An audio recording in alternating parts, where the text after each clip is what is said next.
Bem-vindo à Toledo Med. Aqui, transformamos conteúdos complexos da medicina em aprendizado direto, estratégico e aplicável à prática clínica. Nossos resumos são focados nos temas mais cobrados do Revalida INEP e também do ENAMED, com raciocínio clínico e abordagem baseada nos principais protocolos. Sem enrolação, sem excesso de teoria desnecessária. A proposta é simples: acelerar sua aprovação e fortalecer sua base médica de verdade. Agora, vamos direto ao ponto. Hoje, na revisão estratégica da Toledo Med, a gente vai destrinchar um daqueles temas que as bancas do Revalida e do Enamed simplesmente adoram usar para tentar te derrubar. Estamos falando de um verdadeiro clássico da infectologia e da medicina tropical, a febre tifoide. O seu foco aqui comigo hoje precisa ser absoluto. O que a gente vai construir agora não é só mais uma daquelas divisões teóricas cansativas, tá? É um raciocínio clínico blindado contra qualquer pegadinha de prova. Essa é a medicina de alta performance. Vamos começar.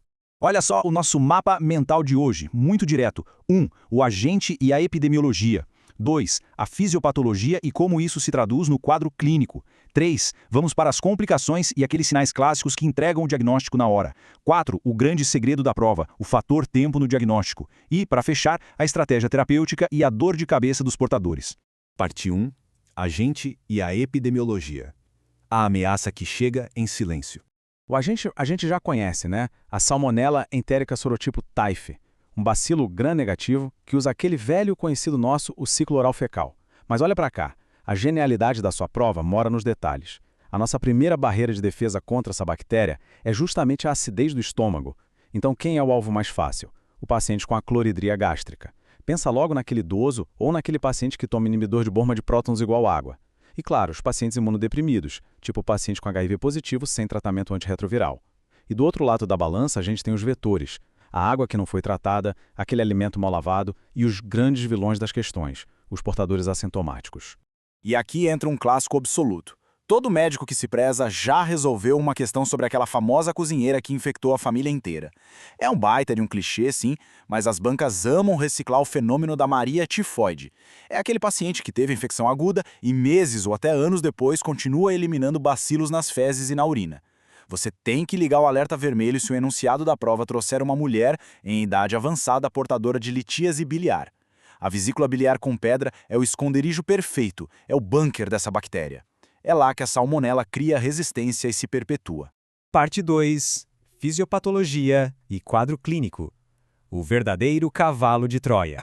Vamos seguir o passo a passo da invasão, porque é isso que constrói o seu raciocínio. A bactéria sobreviveu ao suco gástrico e chegou vivinha no intestino delgado. Lá, ela invade as placas de Peyer e os macrófagos engolem ela. Mas aí é que está a grande sacada. Ela quer ser engolida. Ela atua como um parasita intracelular. Lá dentro do macrófago, ela se multiplica, pega uma carona na corrente sanguínea e se dissemina para o fígado, baço e medula óssea. E o grafinale? A colonização da vesícula biliar, fechando o ciclo para continuar sendo eliminada nas fezes. É uma invasão orquestrada, brilhante e letal.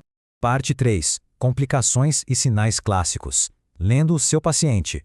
Olha, se você for levar só uma coisa dessa revisão, que seja isso, sinal de Fagit. A febre do paciente vai subindo de forma escalonada progressiva, bate quase os 40 graus, mas, quando você olha a frequência cardíaca, ela está incrivelmente normal.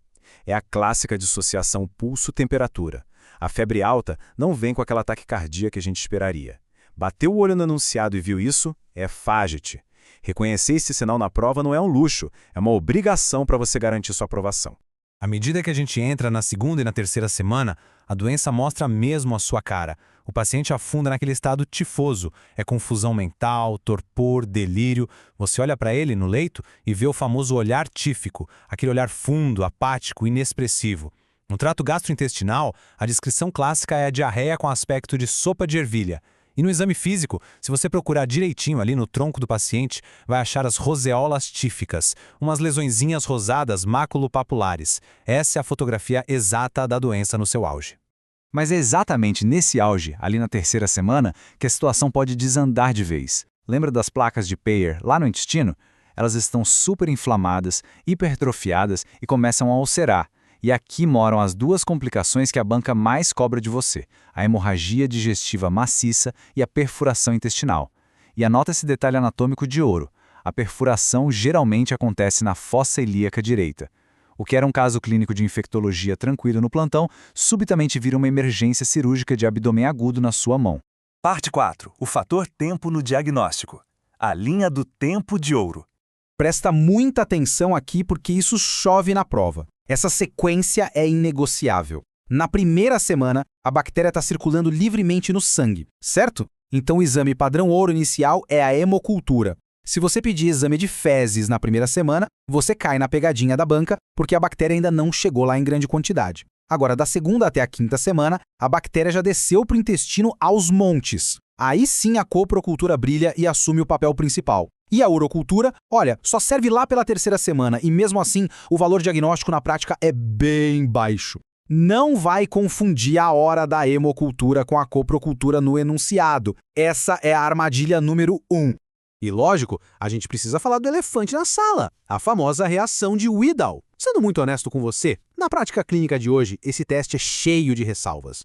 Dá muito falso positivo, cruza com vacina prévia, com outras bactérias, não serve para você cravar o diagnóstico sozinho, mas e as bancas examinadoras? Eles têm uma nostalgia inexplicável por isso. Eles adoram cobrar. Então você precisa saber que a reação de Widal existe, que cai em prova e que ela tem limitações enormes. Guardou isso?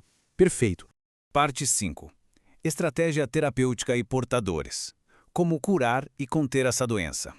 Antigamente, falou em febre tifoide, a galera prescrevia cloranfenicol direto. Mas a medicina muda. Usaram tanto e de forma tão indiscriminada que gerou cepas multiresistentes e o pessoal continuava recaindo. O cloranfenicol perdeu a majestade. Hoje, a terapia de primeira linha, o padrão ouro terapêutico atual que você vai marcar na prova, são as fluoroquinolonas, como o ciprofloxacino, ou as cefalosporinas de terceira geração, como o ceftriaxone. É essa conduta moderna que o examinador quer ler na sua prova. E tem um abismo de diferença entre tratar aquele paciente na fase aguda e tratar o portador assintomático. O paciente agudo ali, você entra com um ciclo padrão de antibiótico de 10 a 14 dias e fechou. Mas e aquele portador crônico, a nossa famosa cozinheira? Aí o buraco é mais embaixo. A estratégia para erradicar a bactéria do portador exige um tratamento longo, geralmente ampicilina ou amoxicilina por exaustivas 4 a 6 semanas. E o critério de cura é chato. Ela só pode voltar a trabalhar com alimentos depois de apresentar culturas de fezes seriadas negativas. O controle tem que ser rigorosíssimo. Para amarrar tudo com excelência, vamos colocar isso num cenário real de prova. Imagina a seguinte questão. Paciente de 55 anos, cozinheira de um restaurante, chega com febre alta, hemorragia digestiva e uma hemocultura apitando positivo para Salmonella typhi. Para evitar que ela inicie um surto gigantesco na comunidade, qual é a sua conduta definitiva? Claro, a sua resposta de alto rendimento exige um antibiótico certo, mas a sacada estratégica de saúde pública é afastar a paciente imediatamente das atividades na cozinha. Ponto. Esse é o nível de raciocínio que o Reivalida e o Enamid cobram de você. O segredo é o estudo inteligente, focado no que realmente decide o jogo. Vamos pra cima. Se esse resumo te ajudou, já segue a Toledomed no Instagram ou Gorro Toledomed Score. Lá você encontra conteúdos diários e estratégias para o Revalida INEP e Enamed. Também conheça o nosso curso extensivo. As músicas, materiais complementares e todos os links citados estão aqui na descrição do vídeo. E claro, não esquece de deixar o like e aquele comentário maroto para fortalecer a comunidade médica que mais cresce no Brasil. Nos vemos na próxima aula.